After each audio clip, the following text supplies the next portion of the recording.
स्वागत है आपका medical officers Rajasthan YouTube channel पर। आज हम शरीर की एक बहुत ही पेचीदा और अद्भुत प्रक्रिया समझने वाले हैं, फेफड़ों का विकास। ये एक ऐसी प्रक्रिया है जो जन्म से काफी पहले शुरू होती है और हैरानी की बात है बचपन तक चलती रहती है। हमारे पास जो जानकारी है वो इस पूरी यात्रा के अलग अलग पड़ावों को दिखाती है। तो चलिए इस जानकारी में थोड़ा और गहरा उतरते हैं, देखते हैं ये सब होता कैसे है। बिल्कुल, और ये समझना ज़रूरी भी है, खासकर जब हम प्रीमेच्योर शिशुओं या फिर उन बच्चों को देखते हैं जिन्हें सांस की दिक्कतें हैं। देखिए, फेफड़ों का विकास जो है वो मूल रूप से 5 चरणों का सफ़र है। एम्ब्रियोनिक, फिर स्यूडोग्लैंडुलर, कैनालिक्यूलर, सैक्युलर और आखिर में एल्वियोलर। हर पड़ाव पर कुछ खास बदलाव होते हैं जो फेफड़ों को सांस लेने के उस जटिल काम के लिए तैयार करते हैं। तो पहला है एम्ब्रियोनिक चरण। ये होता है गर्भावस्था के लगभग चौथे से 7वें हफ्ते में। ये तो बहुत ही जल्दी है। इसमें क्या होता है असल में, क्या नींव रखी जाती है? हाँ, ये बिल्कुल शुरुआती नींव है। मतलब लगभग चौथे हफ्ते में भ्रूण की जो फोरगट होती है ना, शुरुआती पाचन नली, उससे एक छोटी सी उभार निकलती है। रेस्पिरेटरी डाइवर्टिकुलम कहते हैं उसे। वही है फेफड़े की पहली निशानी, या कहिए फेफड़े का बीज, लंग बड। फिर ये कली जो है ये 2 हिस्सों में बढ़ती है और फिर वो श्वास नली मतलब ट्रेकिया और मुख्य ब्रांकाय जो फेफड़ों में जाने वाली मेन नलियां हैं उनका ढांचा बनाना शुरू करती हैं। और फिर ये आगे और शाखाओं में बढ़ती जाती हैं। सोचिए जैसे एक पेड़ की शाखाएं फैल रही हों।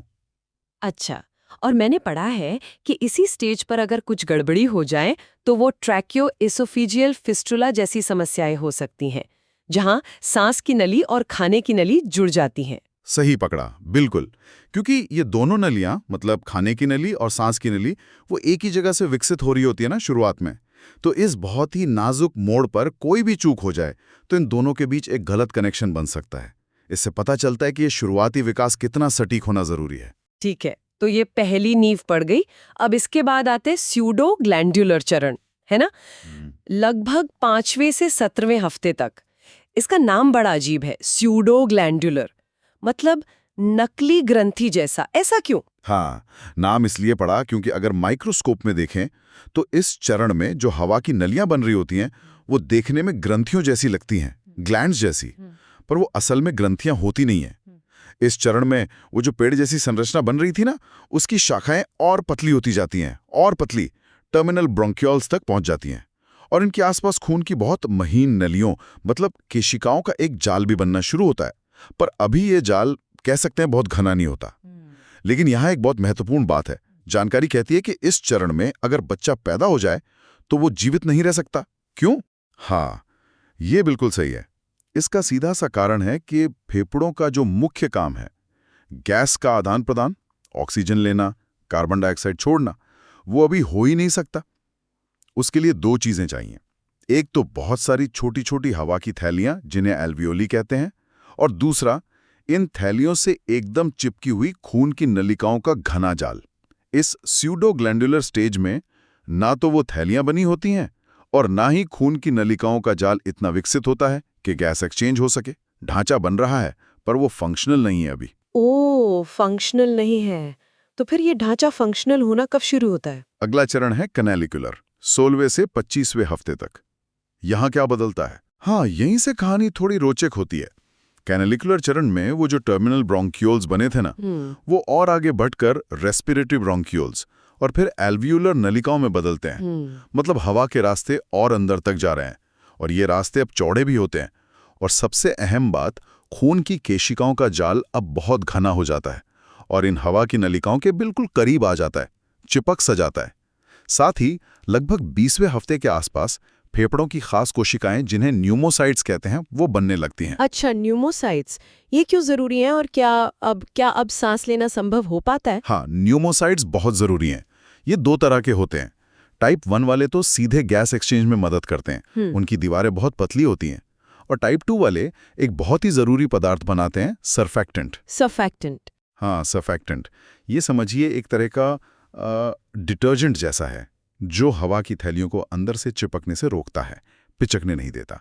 तो इस चरण के अंत तक यानी करीब 25वें हफ्ते के आसपास थोड़ी बहुत गैस एक्सचेंज की क्षमता आ जाती है, क्योंकि अब संरचनाएं बनने लगी हैं, पतली दीवारें हैं, पास में खून की सप्लाई है। ये वो सीमा रेखा है जहां से प्रीमेच्योर बच्चे का जीवित रहना संभव हो सकता है। हालांकि बहुत मुश्किलों और इंटेंसिव केयर की जरूरत पड़ती है। सर्फैक्टेंट का उत्पादन भी बस शुरू ही हुआ होता है इस समय। ओह, ये वाकई एक बहुत ही नाजुक संतुलन है। ठीक है, इसके बाद आता है सैक्युलर चरण, 24वें हफ्ते से जन्म तक। सैक्युलर मतलब थैली, तो क्या अब असली थैलियां बनने लगती हैं? बिल्कुल। सेक्युलर चरण में वो जो एल्वियोलर नलिकाएं थीं, वो फूलकर बड़ी बड़ी थैलियां बनाती हैं। टर्मिनल सैक्स कहते हैं इन्हें। इन्हें आप आदिम या शुरुआती एल्वियोली कह सकते हैं, मतलब पूरी तरह विकसित नहीं, पर उनका पहला रूप। और इन्हीं थैलियों के अंदर पतली पतली दीवारें बनने लगती हैं, प्राइमरी सेप्टा, जैसे बड़े हॉल में पार्टीशन डाल दिया हो। अच्छा, पार्टीशन की तरह। हाँ, इससे क्या होता है कि गैस एक्सचेंज के लिए सतह का क्षेत्रफल, मतलब सरफेस एरिया, काफी बढ़ जाता है। खून की नलिकाएं इन दीवारों के और भी करीब आ जाती हैं। और हाँ, सर्फैक्टेंट का उत्पादन भी अब काफी बढ़ जाता है। ये जन्म के बाद पहली सांस लेने की बहुत जरूरी तैयारी है। और फिर आता है आखिरी चरण, एल्वियोलर चरण। ये शुरू होता है करीब 36वें हफ्ते से और ये 8 साल की उम्र तक चलता रहता है। 8 साल तक, ये सही है? हाँ, ये बात अक्सर लोगों को चौंकाती है। जन्म के बाद भी फेफड़ों का विकास कई सालों तक जारी रहता है। इस एल्वियोलर चरण का जो मुख्य काम है वो है सेकेंडरी सेप्टेशन। Secondary septation. हाँ, इसका मतलब है कि वो जो टर्मिनल थैलियां बनी थी ना पार्टीशन वाली, उनके अंदर अब और भी ज्यादा विभाजन वाली दीवारें बनती हैं, और छोटी छोटी। ये समझिए कि पहले बड़े हॉल में पार्टीशन डाले थे, अब उन पार्टीशन वाले हिस्सों में और छोटे छोटे क्यूबिकल बना दिए। इसी प्रक्रिया से वयस्क एल्वियोली यानी अडल्ट एल्वियोली बनती हैं। तो इसका मतलब ये हुआ कि जन्म के समय बच्चे के फेफड़ों में एल्वियोली की संख्या काफी कम होती है। बिल्कुल। जन्म के समय का अनुमान है कि करीब 50 मिलियन एल्वियोली होती हैं। लेकिन इस एल्वियोलर चरण के पूरा होने तक, यानी करीब 8 साल की उम्र तक, ये संख्या बढ़कर 300 से 400 मिलियन तक पहुंच जाती है। अरे वाह! हाँ, और उनका आकार भी बढ़ता है। इसी से फेफड़ों के गैस एक्सचेंज करने की जो कुल क्षमता है वो वयस्क स्तर तक पहुंच पाती है। ये जानकारी बच्चों के फेफड़ों की बीमारियों को समझने में बहुत मायने रखती है। ये तो कमाल की जानकारी है। एक और बात थी स्रोत में, गर्भ में सांस लेना। ये थोड़ा अजीब लगता है। बच्चा गर्भ में सांस कैसे ले सकता है? वहां तो हवा होती नहीं, सिर्फ एमनियोटिक द्रव होता है। हाँ, ये सांस लेना असल में वो हवा वाली सांस नहीं है। ये क्या है कि भ्रूण जो है वो लयबद्ध तरीके से एमनियोटिक द्रव को अपने फेफड़ों में अंदर खींचता है और फिर बाहर निकालता है। इसे फीटल ब्रीदिंग मूवमेंट्स कहते हैं। Foetal breathing movements. हाँ, इसका मकसद हवा लेना नहीं है। इसका मकसद है सांस लेने वाली मांसपेशियां, जैसे डायफ्राम है, छाती की मांसपेशियां हैं, उनकी कसरत करवाना, उन्हें मजबूत बनाना, ताकि जन्म के बाद वो असली हवा वाली सांस लेने का जो मुश्किल काम है वो कर सकें। अच्छा, तो ये एक तरह से मांसपेशियों की ट्रेनिंग चल रही है। और जन्म के वक्त फिर क्या होता है जब पहली सांस ली जाती है? जन्म का क्षण फेफड़ों के लिए एक बहुत बड़ा नाटकीय बदलाव लाता है।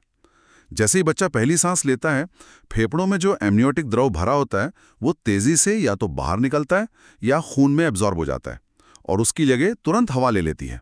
उसी पल फेफड़ों की खून की नलियों में जो अब तक बहुत ज्यादा दबाव था, पल्मोनरी वैस्कुलर रेजिस्टेंस जिसे कहते हैं, वो अचानक से गिर जाता है।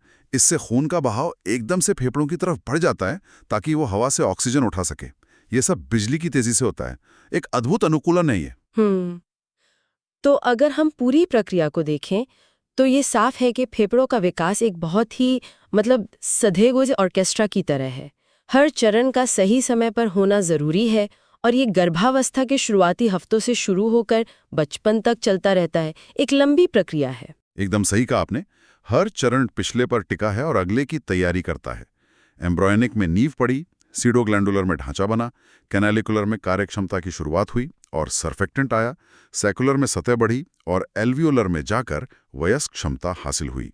किसी भी चरण में कोई रुकावट आ जाए, चाहे वो ढांचा बनने में हो या खून की सप्लाई में या फिर सर्फेक्टेंट बनने में, उसके गंभीर नतीजे हो सकते हैं। इस पूरी बातचीत से एक विचार मन में आ रहा है। जैसे आपने बताया कि फेफड़ों का विकास, खासकर वो एल्वियोली का बनना, जन्म के बाद 8 साल तक चलता रहता है। तो इसका मतलब ये हुआ कि बचपन में हम जिस माहौल में रहते हैं, जिस हवा में सांस लेते हैं, जैसे वायु प्रदूषण है या घर में किसी तरह का धुआं है या बच्चों को बार बार छाती के संक्रमण होते हैं, इन सब चीज़ों का किसी व्यक्ति के फेफड़ों के अंतिम स्वास्थ्य पर, उनकी पूरी क्षमता पर कितना गहरा और शायद स्थायी असर पड़ सकता होगा। ये एक सवाल है जो इन तथ्यों को जानने के बाद सोचने पर मजबूर करता है।